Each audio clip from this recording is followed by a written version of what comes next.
संसद घ्या. संसद म्हणला तर बऱ्यापैकी माहिती आहे. संसद म्हणजे भारताच्या कायदेमंडळाला काय म्हणतात? संसद. संसद कशापासून बनलेली आहे? बरोबर आहे का? संसद म्हणला तर कशापासून बनल्या? राष्ट्रपती, लोकसभा, राज्यसभा. राष्ट्रपती हा संसदेचा अविभाज्य घटक असतो. कोण? राष्ट्रपती हा संसदेचा अविभाज्य घटक आहे. राज्यसभा हे वरिष्ठ सभागृह आहे. लोकसभा हे कनिष्ठ सभागृह आहे. प्रथम सभागृह लोकसभा, द्वितीय सभागृह राज्यसभा. ठीक आहे. या भाग 5 मध्ये प्रकरण 2 मध्ये कलम 79 ते 122 मध्ये संसदेची तरतूद आहे. वरती ते सांगितलंय. त्यानंतर त्यातलं पहिलं सभागृह राज्यसभा. प्रॉपर राज्यसभेची रचना माहित पाहिजे. राज्यसभेच्या 2 रचना घटनेमध्ये विचारलं तर किती? 250 सदस्य होते. सध्या विचार केला तर 245. सध्या किती सदस्य आहेत? 245 सदस्यांचा समावेश होतो. 245 पैकी बरोबर आहे 12 नामनिर्देशित आणि बाकीचे निर्वाचित. बरोबर आहे का? मग सध्या विचार केला तर किती नामनिर्देशित आहेत? 12. म्हणजे आपण 12 वजा केला तर किती राहतात? 200. बरोबर आहे का? 245 मधून 12 233. सध्या किती आहेत? 233. हे 233 सदस्य राज्य आणि केंद्रशासित प्रदेश मध्ये काय केल्या? डिवायडेशन केलं. 233 सदस्य कोणाच्या? राज्य आणि केंद्रशासित प्रदेशात लोकसंख्येच्या आधारे काय केलंय? डिवायडेशन केलं. बरोबर आहे का? मग सर्वाधिक लोकसंख्या उत्तर प्रदेश. मग सर्वाधिक सदस्य उत्तर प्रदेश मध्ये किती आहेत? 31. सर्वाधिक सदस्य उत्तर प्रदेश मध्ये किती पाहायला मिळतात? 31. बरोबर आहे का? 2 नंबर म्हणला तर महाराष्ट्र 19 सदस्य पाहायला मिळतात. केंद्रशासित प्रदेशामध्ये विचार केला. केंद्रशासित प्रदेशामध्ये विचार केला. पॉंडिचेरी मधून 1, दिल्ली मधून 3 सदस्य. 3 काय 4 आहेत? 3 आहेत. दिल्ली मधून 3 आणि जम्मू काश्मीर मधून 4. अशी किती झाले टोटली? 8 सदस्य केंद्रशासित प्रदेशातून नियुक्त होतात. दिल्ली मधून 3, जम्मू काश्मीर 4, पॉंडिचेरी 1. 4च केंद्रशासित प्रदेशाचं राज्यसभेवर नेतृत्व आहे. किती आहे? 4. सॉरी 3 केंद्रशासित प्रदेशांचं नेतृत्व आहे. 3 केंद्रशासित प्रदेशांचं 8 आहे. बाकीच्या केंद्रशासित प्रदेशांचा राज्यसभेवर नेतृत्व नाही. सर्वात जास्त यूपी किती? 31. 2 नंबरला महाराष्ट्र 19. इथपर्यंत समजतं? ठीक आहे.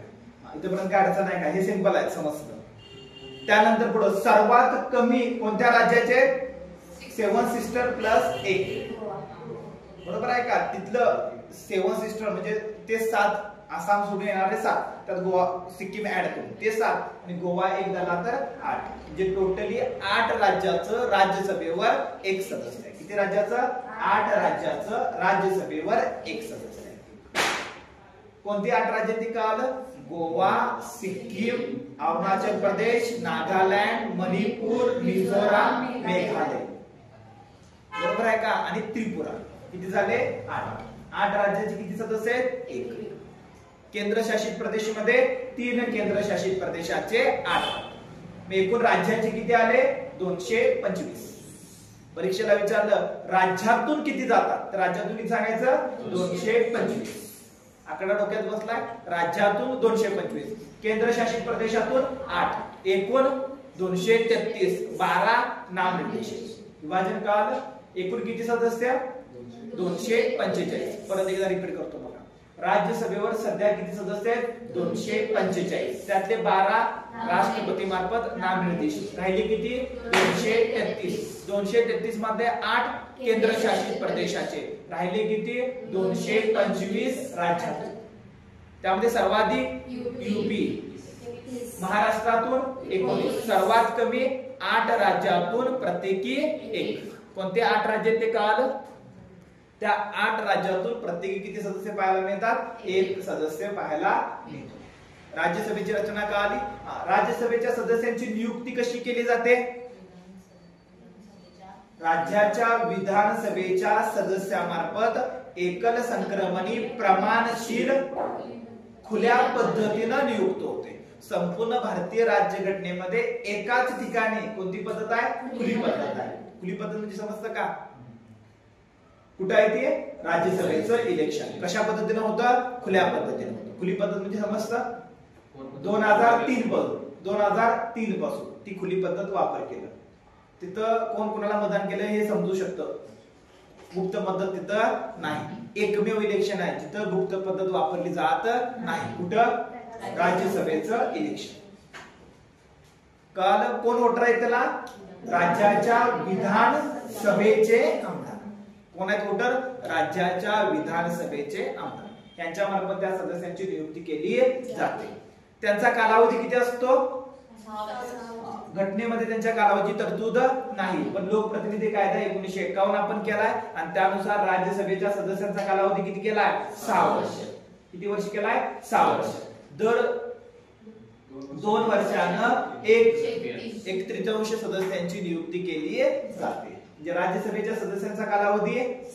6 वर्ष राज्यसभेच्या सभापतींचा कालावधी 5 वर्ष आणि ते उपराष्ट्रपती असतात काय समजाले का त्याचा कालावधी किती आहे 5 वर्ष राज्यसभेच्या सदस्यांचा कालावधी 6 वर्ष समजतं समजतं राज्यसभा काय आहे ते राज्यसभाला वरिष्ठ सभागृह का म्हणतात कारण ते स्थायी स्वरूपाचं असतं आणि राज्यांचं प्रतिनिधित्व करतं राज्यसभा हे कोणाचं राज्यांचं प्रतिनिधित्व करतं ते दिले का बघा रचना दिल्या 12 सदस्य सांगितलंय राज्य न्याय सदस्यांचं वितरण सांगितलंय सदस्यांच्या पात्रता राज्यसभेच्या सदस्यांच्या पात्रता काय तो भारताचा नागरिक असावा वय वर्ष 30 पूर्ण असावे आणि संसदेनं वेगवेगळ्या ज्या अटी सांगितल्या त्या अटी त्यांनी काय केलेल्या असाव्या पूर्तता केलेल्या असाव्या तुम्हाला माहित पाहिजे ग्रामपंचायतीचा सदस्य व्हायचा असेल तर 21 वर्ष लोकसभेसाठी 25 वर्ष राज्यसभेसाठी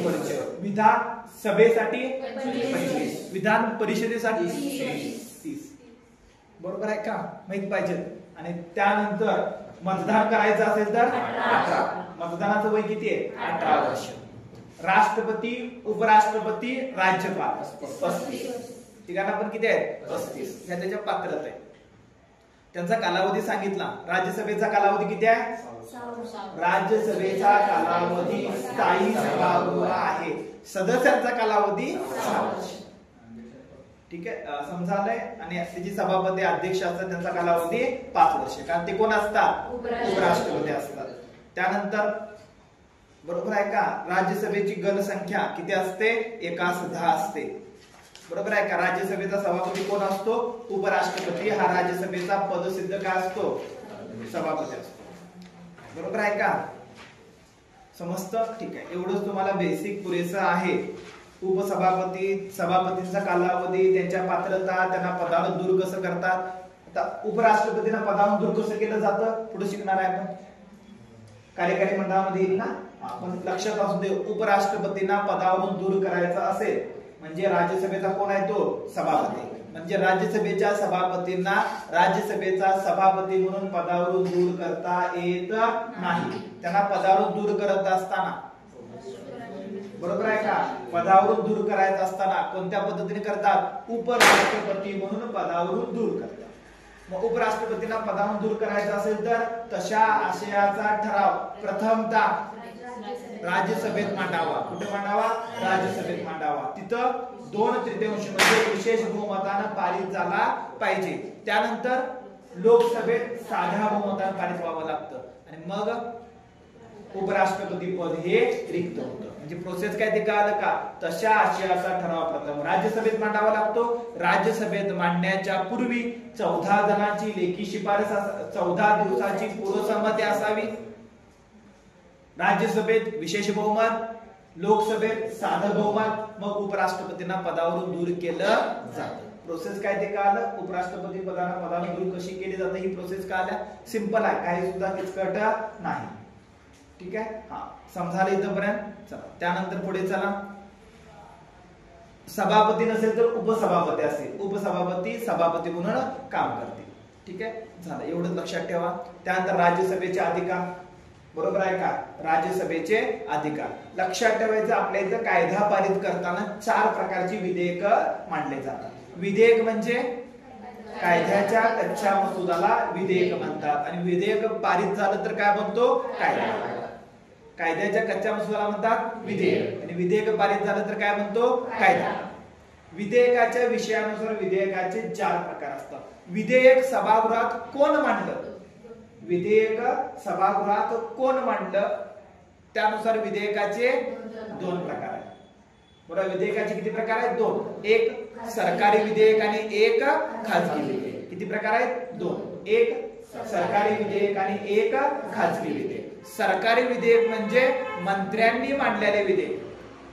सरकारी विधेयक म्हणजे मंत्र्यांनी मांडलेले जे विधेयक असतात त्याला सरकारी विधेयक म्हणतात.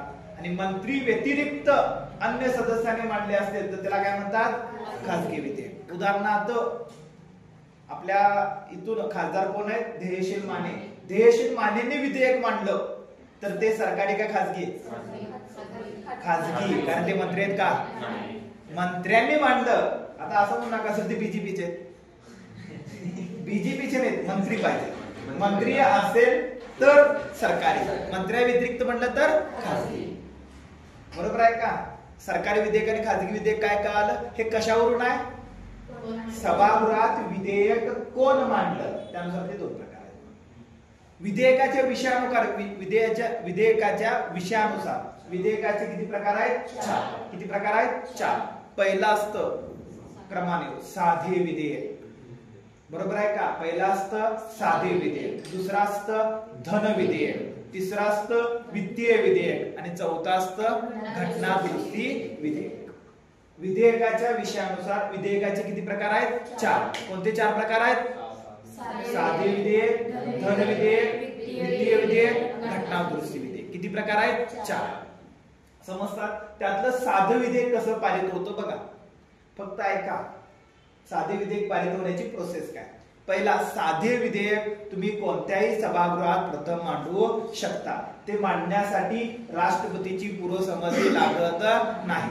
जे साधे विधेयक प्रथमतः तुम्ही कोणत्याही सभागृहात प्रथम मांडू शकता. समजा पहिल्या सभागृहात मांडला, लोकसभेत मांडला, तर लोकसभेत पहिला काय होणार, त्याचं लोकसभेत पहिला त्याचं प्रथम वाचन होणार. त्यानंतर सरकारी गॅजेटमध्ये प्रकाशित होतं. प्रथम वाचनामध्ये फक्त टायटलवर चर्चा होते. नंतर त्यावर द्वितीय वाचन होतं. द्वितीय वाचनामध्ये त्याच्यावर खोलवर चर्चा होते. द्वितीय वाचनामध्ये ते समितीकडे जाऊ शकतं. समिती अवस्था म्हणतात. समितीकडे गेलं तर एक विशिष्ट समिती आहे, संसदीय समिती, ती त्याचा प्रॉपर काय करते, अभ्यास करते. त्याचं मग ते कायदा प्रॉपर तयार करू शकते. सध्या आपल्या इथं बऱ्यापैकी विधेयक समितीकडे जात नाही, समिती अवस्थेपर्यंत पोहोचतच नाही. आपले विधेयक 2-3 दिवसात पारित होतात. घटनेत प्रोसेस काय, पहिल्यांदा एका सभागृहात मांडा, प्रथम वाचन होणार, द्वितीय वाचन होणार, द्वितीय वाचनामध्ये समिती असणार, समितीनंतर त्यात ते पारित, द्वितीय वाचन झालं, मग तिथं ते समितीनं तयार करून परत आलं, मग तिसरं वाचन. तिसऱ्या वाचनामध्ये विधेयक पारित करायचं की नाही ह्यासाठी मतदानाला काय केलं जातं, मांडलं जातं. आणि मग ते त्या सभागृहात पारित झालं तर दुसऱ्या सभागृहात, पारित झालं नाही तर तिथं तर रद्द झालं, पारित झालं तर दुसऱ्या सभागृहात. दुसऱ्या सभागृहात प्रथम वाचनाची आवश्यकता नसते, कारण ते ऑलरेडी त्यांना माहिती कळालेली असते. मग द्वितीय वाचन होतं. दुसरं सभागृह सुद्धा समितीकडे पाठवू शकतं. एका सभागृहाकडे समितीकडे पाठवलं, दुसऱ्याची आवश्यकता नाही. पण पहिल्याने गडबडीत पारित केलं, दुसरं मात्र समितीकडे पाठवेल. आपल्यात अशी भरपूर कायदे एका दिवसात पारित होतात. काय समजायलंय का, विद्युत समिती अवस्था नाही. दुसऱ्या वाचनामध्ये, तिसऱ्या वाचनामध्ये ते मतदानास टाकलं जाईल, तिथं ते पारित झालं, दोन्ही सभागृहात पारित झालं. साधं विधेयक पारित होण्यासाठी साधं बहुमत पाहिजे. दोन्ही सभागृहात साध्या बहुमतानं पारित झाल्यानंतर, बरोबर आहे का, मग ते विधेयक कुणाकडे जातं, बरोबर आहे का, कुणाकडे जातं, राष्ट्रपतीकडे. आणि राष्ट्रपती त्याला सहमती दिल्यानंतर त्याचा काय होतो, कायदा. कळलं. साधे विधेयक पारित कसं होतं, पहिल्यांदा कोणत्याही सभागृहात मांडता येतं, तिथं प्रथम वाचन, बरोबर आहे का, द्वितीय वाचन, तिसऱ्या वाचनामध्ये मतदान, त्यानंतर दुसऱ्या सभागृहात द्वितीय वाचन, तृतीय वाचन, पारित, राष्ट्रपती सहमती, कायदा. समजालंय. साधे विधेयक कसं पारित होतं ते कळलं, सिंपल प्रोसेस आहे. दुसरं असतं धन विधेयक. धन विधेयक म्हणजे काय, भारतीय राज्यघटनेच्या कलम 110च्या तरतुदी पूर्ण करणाऱ्या विधेयकाला काय म्हणतात, धन विधेयक. भारतीय राज्यघटनेच्या कलम 110च्या तरतुदी पूर्ण करणाऱ्या विधेयकाला काय म्हणतात? धन विधेयक असं म्हणतात. बरोबर आहे का? धन विधेयक पारित करण्याची प्रोसेस 109 मध्ये सांगितल्या. धन विधेयक पारित करण्याची प्रोसेस 109 मध्ये. धन विधेयकाची व्याख्या 110 मध्ये. जे विधेयक 110च्या तरतुदी पूर्ण करतं त्याला काय म्हणतात? धन विधेयक म्हणतात. म्हणजे करा संदर्भात आहे, संचित निधीच्या विनियोजनासंदर्भात आहे, बरोबर. अशी जी विधेयक आहेत ती धन विधेयक असतात. धन विधेयक प्रथमतः लोकसभेतच मांडावे लागतात. लोकसभेत मांडण्याच्या पूर्वी राष्ट्रपतीची पूर्वसंमती लागते. वाक्य काय बोलत ते कळालं? धन विधेयक प्रथमतः लोकसभेतच मांडतात.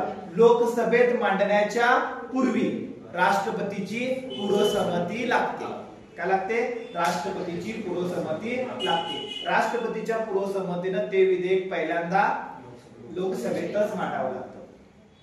बरोबर आहे का? मग लोकसभेत मांडल्यानंतर तिथं पहिलं वाचन होणार, दुसरी वाचन होणार, पारित होणार. लोकसभेत पारित होत असताना सादर होणार.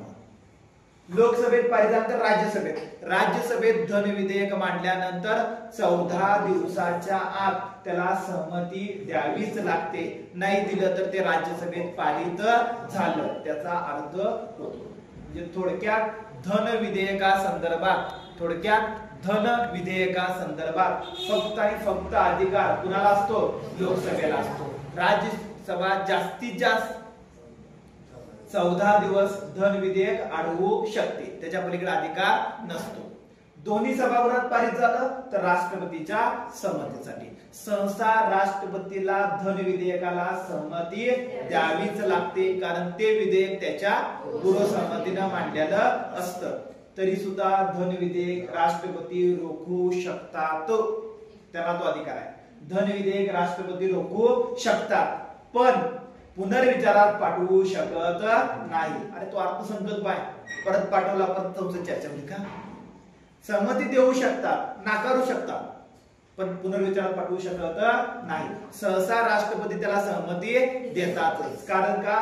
ते त्यांच्या पूर्वसंमतीने मांडलेलं असतं. धन विधेयक कसं पारित होतं काय कळालंय? सिंपल प्रोसेस आहे.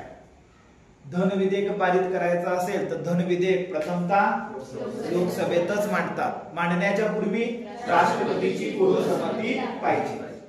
बरोबर आहे का? राष्ट्रपतीची पूर्वसंमती पाहिजे. तिथं प्रथम वाचन, द्वितीय वाचन, तिसरी वाचन पारित झालं. राज्यसभेत 14 दिवसात पारित करावंच लागतं. बरोबर आहे का? अन्यथा राज्यसभेत पारित झालं असा त्याचा अर्थ होतो. नंतर राष्ट्रपती सहमती पूर्वसंमतीने मांडले द्यावंच लागतं आणि मग कायदा झाला. म्हणजे थोडक्यात धन विधेयकाबाबत संपूर्ण अधिकार कोणाला आहे? लोकसभेला. धन विधेयकाबाबत संपूर्ण अधिकार कोणाला येतो? लोकसभेला येतो. प्रोसेस काय ती कळाली? तिसरं विधेयक असतं त्याला म्हणतात वित्तीय विधेयक. वित्तीय विधेयकाचे 2 प्रकार आहेत. घटनेमध्ये 117 कलमामध्ये वित्तीय विधेयक सांगितले. बरोबर का? 117 का 116? 117 1 आणि 117 3 कशा संदर्भात आहे? वित्तीय विधेयक संदर्भात आहे. 117 1 आणि 117 3 आहे. कशा संदर्भात आहे? वित्तीय विधेयक. त्यात 2 आहेत, वित्तीय विधेयक 1 आणि वित्तीय विधेयक 2. वित्तीय विधेयक 1 हे मांडताना धन विधेयकासारखं असतं. वित्तीय विधेयक 1 हे मांडताना कुणाप्रमाणे आहे? धन विधेयकाप्रमाणे आहे. म्हणजे वित्तीय विधेयक 1 पहिल्यांदा लोकसभेतच मांडायला पाहिजे, त्याच्यापूर्वी राष्ट्रपतीची पूर्वसंमती पाहिजे. तिथं पारित झालं तर लोकसभेत, राज्यसभेत गेलं. राज्यसभेत मात्र त्याला साध्या विधेयकाप्रमाणे आहे. राज्यसभेत ते पारित व्हावंच लागतं. काय समजायला का? राज्यसभेने ते कॅन्सल केलं तर ते विधेयक काय होतं? रद्द होतं. म्हणजे थोडक्यात वित्तीय विधेयक 1 मांडताना धन विधेयकाप्रमाणे आणि पारित करताना साध्या विधेयकाप्रमाणे. फरक होतो. मांडताना धन विधेयकाप्रमाणे आणि पारित करताना राज्यसभेला अधिकार असतो. राज्यसभा नाकारू शकते. समजा वित्तीय विधेयक राज्यसभेने नाकारलं तर त्यावर संयुक्त बैठक घेता येते. त्यावर काय करता येतं? संयुक्त बैठक घेता येते. धन विधेयकावर संयुक्त बैठक घेता येत नाही, आवश्यकच नाही, कारण लोकसभेलाच अधिकार आहे ना. साध्या विधेयकाला संयुक्त बैठक घेता येते. कुठल्या कलमांतर्गत 108 कलमांतर्गत संयुक्त बैठक घेता येते. इथं समजतं. वित्तीय विधेयक कसं पारित होतं ते कळालं. मी एकदा क्लिअर पूर्ण सांगितलं का पुन्हा. वित्तीय विधेयक एक प्रथमतः लोकसभेत मांडावं लागतं. ते मांडण्याच्या पूर्वी राष्ट्रपतीची पूर्व संमती लागते. बरोबर आहे का. पहिल्या सभागृहात पारित झालं, दुसऱ्या सभागृहात राज्यसभेला अधिकार असतो, राज्यसभा नाकारू शकते. राज्यसभा नाकारली तर संयुक्त बैठक घेता येते. त्यानंतर चौथा नंबर घटना दुरुस्ती विधेयक. घटना दुरुस्ती विधेयक प्रथमतः कोणत्याही सभागृहात मांडता येतं. घटना दुरुस्ती विधेयक प्रथमतः कोणत्याही सभागृहात मांडता येतं. प्रथमतः लोकसभेत मांडलं, पहिलं वाचन, दुसरं वाचन, तिसरं वाचन. तिथं पारित झालं. दुसऱ्या सभागृहात दुसरं वाचन आणि तिसरं वाचन, तिथं पण पारित झालं. दोन्ही सभागृहात घटना दुरुस्ती विधेयक स्वतंत्ररित्या पारित व्हावं लागतं. स्वतंत्ररित्या दोन्ही सभागृहात पारित झालं तर राष्ट्रपतीची सहमती. राष्ट्रपतीला सहमती द्यावीच लागते. कितवी घटना दुरुस्ती? 24व्या घटना दुरुस्तीनुसार घटना दुरुस्ती विधेयकाला राष्ट्रपतीला सहमती द्यावीच लागते. कितवी घटना दुरुस्ती आहे? 24. काय ती कळाली? धन विधेयकाला राष्ट्रपतीला घटना दुरुस्ती विधेयकाला राष्ट्रपतीला सहमती द्यावीच लागते. घटना दुरुस्ती विधेयकात राज्यसभा नाकारू शकते. संयुक्त बैठक घटना दुरुस्ती विधेयकाला घेता येत नाही. संयुक्त बैठक दोन विधेयकांना घेता येते. कोणते दोन विधेयक? साधी विधेयक आणि वित्तीय विधेयक. बरोबर आहे का. दोन ला घेता येत नाही. धन विधेयक आणि घटना दुरुस्ती विधेयक. 4 विधेयक कसे पारित होतात ते कळालं. सरकारी विधेयक सभागृहात पारित होणं सोपं असतं. बरोबर आहे का. सरकारी विधेयक सभागृहात पारित करणं काय असतं? सोपं असतं. पण खासगी विधेयक पारित करणं अवघड होतं. सरकारी विधेयक पारित झालं नाही तर अर्थ काय होतो? सरकारने विश्वास गमावला. 4 ठिकाणी सरकारने विश्वास गमावला असा अर्थ होतो. किती ठिकाणी? 4 ठिकाणी. पहिलं, अविश्वास ठराव पारित झाल्यास. पहिलं काय? अविश्वास ठराव पारित झाल्यास सरकारनं विश्वास गमावला. पहिला पॉइंट काय तो कळाला? पहिला पॉइंट काय? सरकारनं अविश्वास ठराव पारित केला. म्हणजे लोकसभेतच असतो. लोकसभेत अविश्वास ठराव पारित झाला. अविश्वास ठराव हा लोकसभेतच मांडतात. पहिलं कळालं. दुसरं, धन विधेयक पारित न झाल्यास. कारण धन विधेयकाला साधं बहुमत पाहिजे. सरकारचं लोकसभेत साधं बहुमत पाहिजेच ना. ते नाही, याचा तुम्ही विश्वास गमावला. म्हणजे अविश्वास ठराव पारित झाल्यास राजीनामा द्यावा लागतो. धन विधेयक पारित न झाल्यास राजीनामा द्यावा लागतो.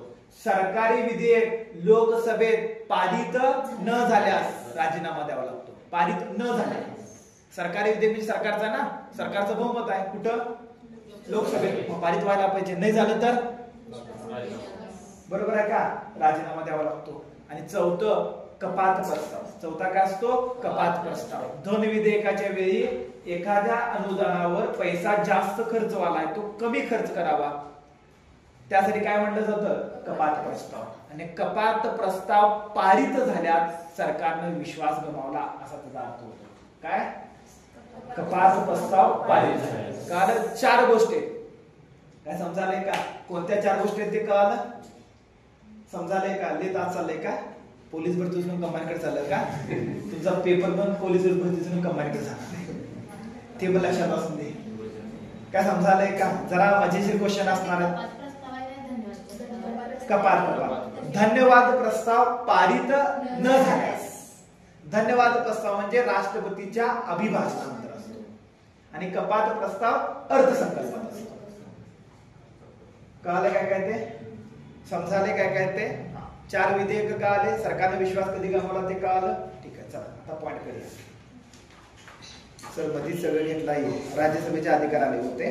राज्यसभेला 2 बाबतीत विशेष अधिकार आहेत.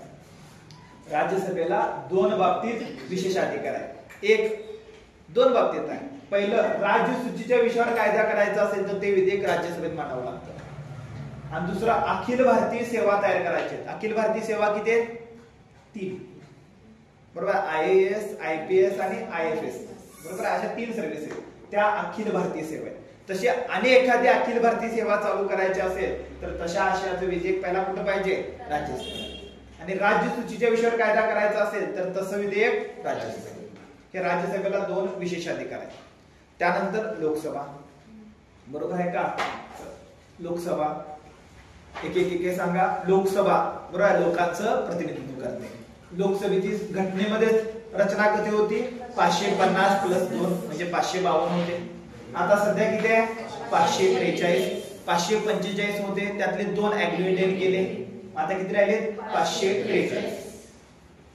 लोकसभेच्या एकूण जागा म्हणला तर किती आहेत, 543 जागा आहेत. किती जागा आहेत, 543. बरोबर आहे का? ह्या 543चं विभाजन म्हणला तर लोकसंख्येच्या आधारे केंद्र आणि राज्यामध्ये विभाजित केले. एकूण राज्यामध्ये म्हणला तर 524. राज्यामध्ये किती आहेत, 524 आणि केंद्रशासित प्रदेशामध्ये 19. लोकसभेच्या सदस्य संख्या म्हणला तर कुठं, केंद्रशासित प्रदेशामध्ये 19, राज्यामध्ये 524. सध्या प्रॉपर आकडे माहित पाहिजे. केंद्रशासित प्रदेशामध्ये किती, 19. कसं आहे, दिल्ली मधून 7, दिल्लीतून किती येतात, 7. जम्मू काश्मीर मधून 5, जम्मू काश्मीर मध्ये किती, 5. 7 आणि 5 किती झाले, 12. दादर नगर हवेली दीव दमण 2, 12 आणि 2 14. किती केंद्रशासित प्रदेश झाले, 3. राहिले किती, 5. 5 मधून प्रत्येकी 1, 14 आणि 5 19. झालं का? जे केंद्रशासित प्रदेशाची रचना म्हणला तर कसं लक्षात ठेवायचं, दिल्ली मधून 7, दिल्ली मधून 7, जम्मू काश्मीर मधून 5, जम्मू काश्मीर मधून 5, दादर नगर हवेली दीव दमण 2 आणि बाकीच्या 5 केंद्रशासित प्रदेशातून प्रत्येकी 1. म्हणजे लडाख मधून 1, चंदीगड मधून 1. तसं राज्यसभेवर केंद्रशासित प्रदेशाचं सर्वांचं प्रतिनिधित्व आहे का, नाही. तिघांचं. कोण तिघ आहेत, दिल्ली, जम्मू काश्मीर आणि पुडुचेरी. इथं मात्र सगळ्यांना किमान एक तरी आहे, तिघांना जास्त. हे झालं केंद्रशासित प्रदेशाच्या 19 जागा. राज्याच्या जागा म्हणला तर किती आहेत, 524. किती आहेत, 524. लोकसंख्येच्या प्रमाणात डिवायडेशन केले. सर्वात जास्त यूपी 80, सर्वात जास्त यूपी 80, महाराष्ट्र 2 48. बरोबर आहे का? सर्वात कमी म्हणला तर 3 राज्यांना प्रत्येकी 1 आहे. 3 राज्यांना किती आहेत, प्रत्येकी 1. कोणती 3 राज्य, सिक्कीम, नागालँड, मणिपूर. मणिपूर काय, मिझोराम, मिझोराम. कळलं का? 3 राज्यांना प्रत्येकी किती आहेत, 1. कोणते 3 आहेत, सिक्कीम, नागालँड, मिझोराम. सिक्कीम, नागालँड, मिझोराम प्रत्येकी किती आहेत, 1. गोवा, त्रिपुरा, मणिपूर, अरुणाचल प्रदेश प्रत्येकी 2. काय समजायला का? 3 लक्षात ठेवा. मग बारका आहेत त्याला 2. आसामला 14 आहेत, तर आसामला पण 2 कोण टाकतील, आसामला 14 आहे. काय समजायला? दिल्लीला 7 आहे केंद्रशासित प्रदेशामध्ये. समजायला काय काय ते, काढचं नाही का? लोकसभेची रचना कळाली जरा, कमी तुम्हाला सगळी पाठच झाल्या, तुम्ही हुशार झालाय का, बरोबर आहे ना? ठीक आहे सर. मग का घ्यायलाय, असून दे, ती घेतले म्हणून तर व्हालंय, नाहीतर येतोय म्हणून परीक्षेला चुकते. ठीक आहे. समजा लोकसभेची रचना काय सभेत दिले बघा, आपण त्यांच्यापेक्षा पुढे आहोत, बरोबर. आपण आपल्या पॉइंट पेक्षा पुढे आहोत. ठीक आहे. आपण डिटेल मध्ये केलंय. काल येतं त्यानंतर लोक 330 नुसार SC ST आरक्षण कुठल्या कलमानुसार आहे, 330 नुसार लोकसभेमध्ये SC ST ना आरक्षण. लोकसभेमध्ये SC ना 84, ST ला 47. SC ला किती, 84 जागा आहे. SC ला 84, ST ला 47. महाराष्ट्रामध्ये लोकसभेच्या SC साठी 5, ST साठी 4 आरक्षित तुम्हाला जागा मिळते, बरोबर आहे का? काल अँग्लो इंडियन साठी 2 होते. कोणत्या कलमानुसार, कोणतं कलम आहे, 331 निश्चित केलं, बरोबर आहे का? त्यानंतर लोकसभेवर राज्यवार सदस्यांची संख्या सांगितली, आपण पाहिलं बघा. लोकसभेच्या सदस्यांच्या पात्रता सेम आहेत. वयाची अट किती, 25. लोकसभेची निवडणूक पद्धत कसं आहे, प्रौढ मताधिकार आहे. लोकसभेचा कार्यकाल 5 वर्ष असतो. मधी विसर्जित करता येते. लोकसभा मधी विसर्जित कोण करतं? बरोबर आहे का? राष्ट्रपतीच्या पंतप्रधानाच्या सल्ल्याने राष्ट्रपती लोकसभा विसर्जित करू शकतात, मुदतपूर्व विसर्जित करू शकतात. आणीबाणीच्या वेळी एका वेळी 1 वर्षानं असं कितीदाही वाढवता येतं. पण एका वेळी 1 वर्षानं असं कितीदाही वाढवता येतं. बरोबर आहे का? एका वेळी 1 वर्ष असं कितीदाही वाढवता येतं आणीबाणीच्या वेळी. समजालंय? लोकसभेचा कालावधी किती? 5 वर्ष. राष्ट्रपतीच्या पंतप्रधानाच्या सल्ल्याने राष्ट्रपती विसर्जित करू शकतात. आणीबाणीच्या वेळी वाढवता येतात. आतापर्यंत लोकसभेचा कालावधी एकदाच वाढलाय. कधी? 5वी लोकसभा. बरोबर आहे का? 5व्या लोकसभेचा कालावधी 1 वर्षानं वाढवण्यात आला होता. बरोबर? आणीबाणीच्या वेळी. बरोबर आहे का? 5वी लोकसभेचा कालावधी 1 वर्षानं वाढवला होता. लोकसभेचा कालावधी का आला? लोकसभेच्या सदस्यांची नियुक्ती डायरेक्ट लोकांच्या मार्फत एकल संक्रमणी प्रमाणशीर पद्धतीने. बरोबर आहे का? लोकसभेच्या सदस्यांची नियुक्ती झाली. इलेक्शन मध्ये नियुक्ती होते. कामकाजात भाग घेण्याआधी शपथ घ्यावी लागते. शपथ कोण देतं? प्रोटेम अध्यक्ष. राष्ट्रपती नियुक्त सदस्य, मग त्याला काय म्हणतात? प्रोटेम अध्यक्षामार्फत शपथ दिली जाते. बरोबर आहे का? ठीक आहे. सदस्य आपल्या लोकसभेचे सदस्य आपल्या पदाचा राजीनामा अध्यक्षाकडे, अध्यक्ष किती देतील? अध्यक्षांच्याकडे देतील. लोकसभेचा अध्यक्ष उपाध्यक्षांच्याकडे, उपाध्यक्ष अध्यक्षांच्याकडे, सदस्य अध्यक्षांच्याकडे. समजतं? लोकसभेचे सध्याच्या लोकसभेचे अध्यक्ष कोण आहेत? ओम बिर्ला आहेत.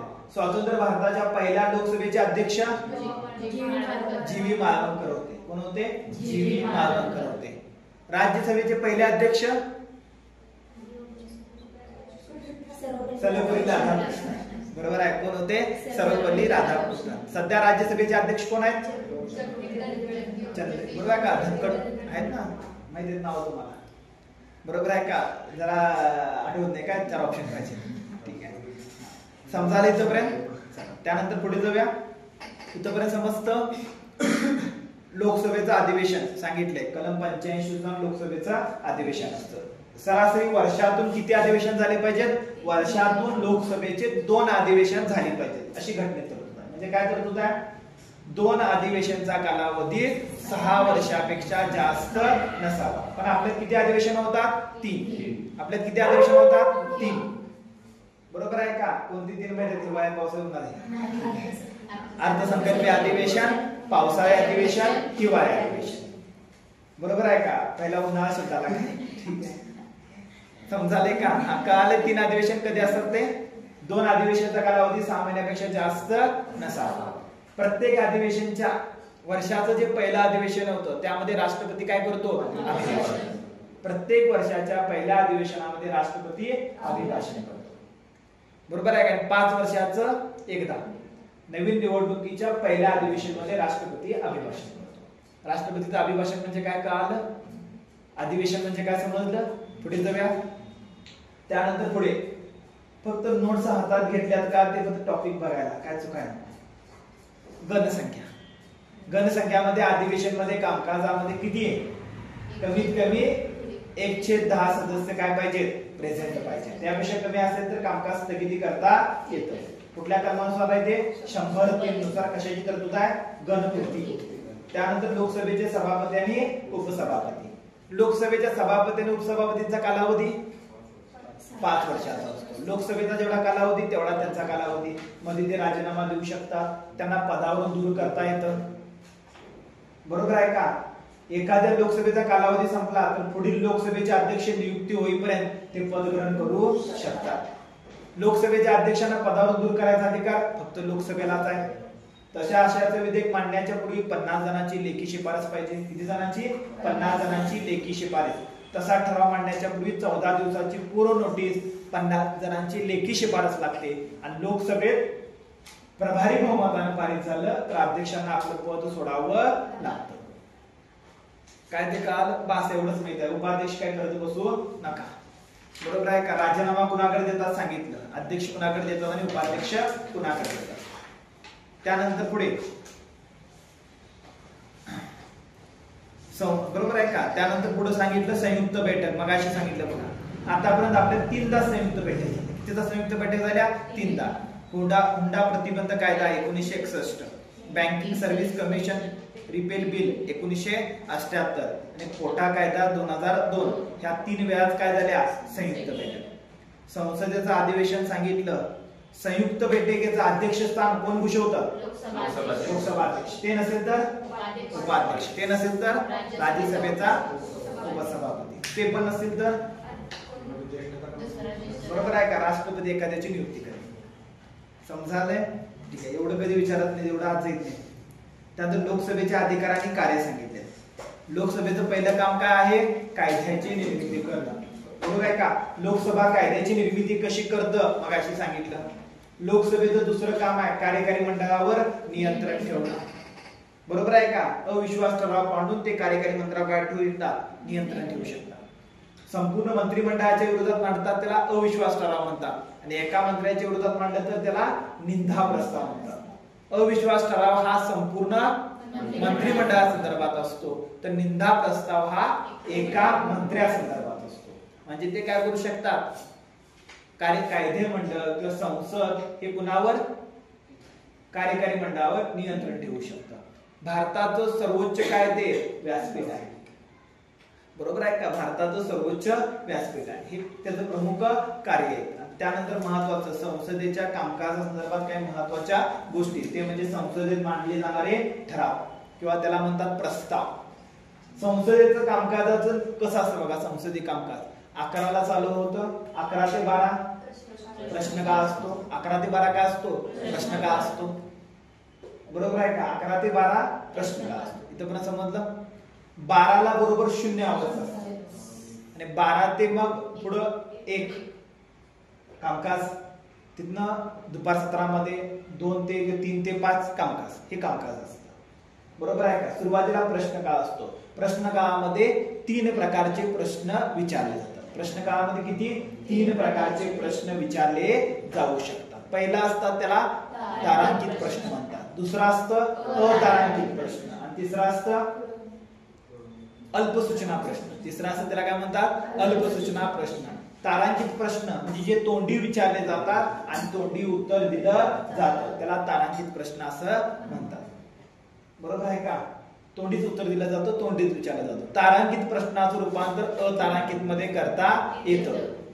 अतारांकित प्रश्न म्हणजे ज्याची लेखी उत्तराची मागणी केलेली असते त्याला काय म्हणतात? अतारांकित प्रश्न. अतारांकित प्रश्नाला पुरवणी प्रश्न विचारता येत नाही. तारांकित प्रश्नाला पुरवणी प्रश्न विचारता येतात. अतारांकित प्रश्नाचं तारांकित प्रश्नामध्ये रूपांतर होत नाही. 10 दिवसाची पूर्वसूचना देऊन अल्पसूचना प्रश्न संसदेमध्ये उपस्थित करता येतो. सुरुवातीचा हा 1 तास कशाचा असतो? प्रश्नकाळाचा, आणि मग तिथनं कामकाज चालू होतं. आणि संसदेमध्ये कामकाज चालू होतं तेव्हा प्रस्ताव म्हणतात. प्रस्ताव म्हणजे काय? एखाद्या गोष्टीवर तुम्ही काहीतरी करावं याची औपचारिक मागणी. तुम्ही प्रस्ताव म्हणलाय, सर 8:15 वाजले क्लास सोडा. बरोबर आहे का? म्हणजे तुम्ही काय करलाय? सर ह्या गोष्टीकडे काहीतरी लक्ष द्या. बरोबर आहे का? काहीतरी लक्ष द्या.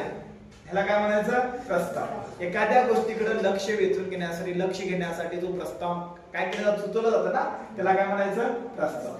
सांगितलं बरं झालं. आमचं किती मानतो बघा. ठीक आहे. प्रस्ताव म्हणजे काय झालं? काहीतरी औपचारिक मागणी केली जाते. असे वेगवेगळे प्रस्ताव असतात. त्यातला पहिला प्रस्ताव असतो अविश्वास प्रस्ताव. का मांडतात? मंत्रिमंडळाच्या विरोधात मांडतात. निंदा प्रस्ताव असतो, मंत्र्यांच्या विरोधात मांडतात. अविश्वास प्रस्ताव पारित झाला तर मंत्रिमंडळ काय होतं? बरखास्त होतं. अविश्वास प्रस्ताव 1 मंत्री किंवा 2 मंत्र्यांवर मांडू शकतात. पारित झाला तर संबंधित मंत्री राजीनामा द्यावा लागतं. कपात प्रस्ताव असतो. बरोबर आहे का? कपात प्रस्ताव हा विधेयकासंदर्भात असतो. विधेयकासंदर्भात 4 प्रस्ताव असतात. एखादं विधेयक मांडलं तर त्या विधेयकाच्या महत्वाच्या मुद्द्यावर चर्चा करा, त्याला घटकनिहाय कपात म्हणतात. एखाद्या महत्वाच्या गोष्टीवर त्याला कांगारू कटोती म्हणतात. आणि एखादा असतं गिलोटिन. गिलोटिन ह्या शब्दाचा अर्थ होतो त्या विषयावर चर्चा बंद करा आणि पारित करायचं की नाही तेवढं फक्त सांगा, त्याला काय म्हणतात? गिलोटिन. गिलोटिनचा अर्थ काय होतो? एखाद्या गोष्टीवर चर्चा बास झाली, पुरेसं झाली, आता पारित करायचं नाही की तेवढं सांगा. आमच्या संसदीय कामकाजामध्ये सगळ्या गोष्टी कोणत्या पद्धतीने पूर्ण होतात? गिलोटिन. गिलोटिन म्हणजे चर्चा, कामकाज भरपूर झालं, आता फक्त पारित करायचं की नाही तेवढं फक्त सांगा. त्याला काय म्हणतात मग? गिलोटिन. गिलोटिन म्हणजे काय कळलं? आमची संसदीय कामकाजामध्ये सगळ्या पद्धती कशाने पारित होतात? गिलोटिन. काय समजालं? ठीक आहे. त्यानंतर पुढे गेला तहकूब प्रस्ताव असतो. हाय ते काम थांबवणे या मुद्द्यावर चर्चा करा. बरोबर आहे का? तहकूब प्रस्ताव असतो. त्यानंतर लक्षवेधी प्रस्ताव असतो. लक्षवेधी म्हणजे या गोष्टीकडे लक्ष द्या त्यासाठी मांडला जातो. त्यातला महत्त्वाचा प्रस्ताव असतो त्याला 0 आवर्स म्हणतात. बरोबर 12 वाजता कोणतीही पूर्वसूचना न देता एखादा प्रस्ताव मांडता येतो, त्याला काय म्हणतात? 0 आवर्स. बरोबर 12 000 4 0 असतात, मग त्याला काय म्हणतात? 0 आवर्स. अशा वेळी कोणतीही पूर्व सूचना न देता संसदेमध्ये कोणत्याही प्रकारचा प्रश्न तुम्ही उपस्थित करू शकता, मग त्याला काय म्हणतात? 0 आवर्स. 0 आवर्स म्हणजे काय कळालं? त्यानंतर एक महत्त्वाचा प्रस्ताव असतो त्याला म्हणतात, अनेक प्रस्ताव असतो बघा, स्थगन प्रस्ताव. कोणता असतो? स्थगन प्रस्ताव. 50 जणांच्या पाठिंब्यासह स्थगन प्रस्ताव मांडता येतो. स्थगन प्रस्ताव म्हणजे सध्या सभागृहाचं सगळं कामकाज थांबवा आणि ह्या महत्त्वाच्या मुद्द्यावर चर्चा करा, त्याला काय म्हणतात? स्थगन. सरकार जबाबदार असणाऱ्या एखाद्या गोष्टीवर अचानकपणे चर्चा करण्यासाठी स्थगन प्रस्ताव मांडता येतो, फक्त लोकसभेतच मांडतात. स्थगन प्रस्ताव पारित झाला याचा अर्थ सरकारला राजीनामा द्यावा लागत नाही. तो मुद्द्यावर आहे, सरकार त्याला जबाबदार आहे पण राजीनामा द्यावा लागत नाही. अविश्वास प्रस्ताव मांडताना कोणतीही कारण सांगावी लागत नाही. ह्या स्टेटमेंट माहित असून देत तुमच्या पोलीस भरतीला हाय असं विचारू शकतात. सध्या सरकार आलंय, इलेक्शन झालंय, माहित आहे तुम्हाला. त्यानंतर पुढे चला, ते कामकाज सांगितले बघा. त्यानंतर धन विधेयक सांगितले, मगाशी घेतलं. सरकारचा पैसा असतो, सरकारचा पैसा असतो. 3 निधी असतात. एक असते संचित निधी, एक असतं आकस्मिक निधी आणि एक असतं सार्वजनिक लेखे. सरकारचं सर्व प्रकारचं उत्पन्न एका निधीत ठेवतात, त्याला काय म्हणतात? संचित निधी. सरकारच्या वतीनं हा संचित निधी कोण धारण करतं? आरबीआय. सरकारच्या वतीनं हा संचित निधी कोण धारण करतं? आरबीआय धारण करत असतं. सरकारचं सर्व त्यात उत्पन्न असतं. संचित निधीतून 1 रुपये जरी खर्च करायचा असेल, कशातून? संचित निधीतून 1 रुपये जरी खर्च करायचा असेल तर त्यासाठी सरकारची संसदेची संमती लागते. त्यासाठी जे विधेयक मांडतात त्या विधेयकाला म्हणतात विनियोजित विधेयक. कसले विधेयक म्हणतात? विनियोजित. संचित निधीची परवानगी घेण्यासाठी सरकार जे विधेयक मांडतं त्या विधेयकाला काय म्हणतात? विनियोजित विधेयक. संचित निधी काय कळाला? संचित निधीतील काही रक्कम आकस्मिक निधी म्हणून ठेवतात इमर्जन्सी खर्च करण्यासाठी. भूकंप आला, दुष्काळ पडला, पूर आला, अशा वेळी सरकारला पैसा खर्च करायचा असतो ना, त्यासाठी तो आकस्मिक म्हणजे आपत्काळ इमर्जन्सी खर्च करण्यासाठी एक संचित निधीतील रक्कम साईडला ठेवतात. तुम्ही पण करता ना, काही रक्कम सुरक्षित ठेवता इमर्जन्सीसाठी, तसं मग त्याला काय म्हणतात? आकस्मिक निधी. संचित निधीसाठी कलम 266. आकस्मिक निधीसाठी बरोबर आहे का? 266(2) आहे काय? 267 आहे. मला विचारला तर आकस्मिक निधीसाठी मे बी 266(2) काय तर मे बी, मला माहिती. आणि तिसरा असतो त्याला म्हणतात सार्वजनिक लेखे. सार्वजनिक लेखे येतात 267 मध्ये. सार्वजनिक लेखे म्हणजे सरकार काही पैसा तात्पुरत्या कालावधीसाठी काय करतं? वापरतं, त्याला काय म्हणतात? सार्वजनिक लेखे. उदाहरणार्थ सरकारी अधिकाऱ्यांचा पगार फंड कट करतात ना, तुम्हाला 30,000 पहिला पगार आला, 35,000 पगार आहे पोलिसांना कागदोपत्री हातात मिळतात, 30,000 फंड तरी कट झालं ना, मग सरकार ते पैसा कट करून घेतलं का? भविष्यात तुम्हाला रिटायरमेंट वेळी एकदम देणार. मी तर सरकार कशाप्रमाणे काम कराले? बँकर प्रमाणे कराले. कशाप्रमाणे काम कराले? बँकर प्रमाणे काम कराले. मग त्याला काय म्हणतात? सार्वजनिक लेखे. सार्वजनिक लेख्यांचं कलम एकी सांगा. पहिलं संचित निधी 266. सार्वजनिक लेखे 2 नंबरला आकस्मिक निधी 267. आकस्मिक निधी ऐका, व्यवस्थित नोट करून घ्या. तिन्ही मगाशी ते चुकलं होतं, पाठीपुढे झालं होतं, तीन व्यवस्थित लक्षात ठेवा. पहिलं काय लक्षात ठेवायचं? संचित निधी कलम 266, आकस्मिक निधी 267 आणि सार्वजनिक लेखे 266(2). सार्वजनिक लेखे कशात येतात? 266(2) मध्ये येतात। हे सरकारचं काय निधी आहे। सेम असाच राज्य सरकारचा निधी सुद्धा असतो। त्यानंतर पुढे बघा, संसदीय भाषा कलम 120 कशा संदर्भात आहे? संसदीय भाषा। तिथं हिंदी, इंग्रजी आणि मातृभाषेचा वापर करता येतो, बरोबर आहे का? ठीक आहे। त्यानंतर मतदान सांगितलंय, त्यानंतर लेमडक अधिवेशन सांगितले। लेमडक अधिवेशन म्हणजे एखाद्या लोकसभेचं शेवटचं अधिवेशन, त्यानंतर ते सदस्य परत येतील काय याची गॅरंटी नाही, म्हणजे शेवटचं अधिवेशन होतं त्याला काय म्हणतात? लेमडक अधिवेशन। प्रोटेम अध्यक्ष म्हणजे पहिल्या बैठकीत तात्पुरत्या कालावधीसाठी ज्येष्ठतम क्रमाने येतो, त्याला प्रोटेम अध्यक्ष म्हणतात। विरोधी पक्ष नेता म्हणजे माहित आहे, कुणाची नियुक्ती करतात माहित आहे, सध्या कोण आहे तुम्हाला माहित आहे। त्यानंतर लोकप्रतिनिधी कायदा 1951 अपात्र संदर्भात सांगितले, एकदा वाचन करा। नवीन संसद भवनाची माहिती सांगितली, याच्या आधी आपण पाहिले, घरात जाऊन व्यवस्थित वाचन करा, बरोबर आहे? एवढं केलं तर तुमचा संसद हा टॉपिक संपतो। पुढच्या लेक्चर पासून काय चालू करू? कार्यकारी राष्ट्रपती। म्हणजे आज काय काय झाले बघा, महत्वाचे पॉइंट कव्हर झाले, 1 ते 51 व्यवस्थित झाले, बरोबर आहे का? आणि संसद व्यवस्थित झाले। उद्याच्या सकाळच्या लेक्चर मध्ये कार्यकारी मंडळ होऊ शकतं, बरोबर आहे का? सकाळच्या लेक्चर मध्ये कार्यकारी मंडळ होऊ शकतं, बरोबर आहे का? आणि दुपारनंतर जे लेक्चर होईल त्यामध्ये मे बी पुढचा डाटा पण होऊ शकतो। 70-80% पर्यंत आपण जाऊ। आणि काही पुढच्या एक कार्यकारी मंडळ झालं, कायदे मंडळ झालं, आता कार्यकारी मंडळ झालं तर तिथं टॉपिक पाहायला चालू होतात, म्हणजे ते काही महत्वाचे नाहीत पोलीस भरतीला। तर टायटल फक्त करायचे, निम्म्याच्या पुढे सगळं टायटलच आहे, म्हणजे उद्यापर्यंत कव्हर होऊ शकतं व्यवस्थित।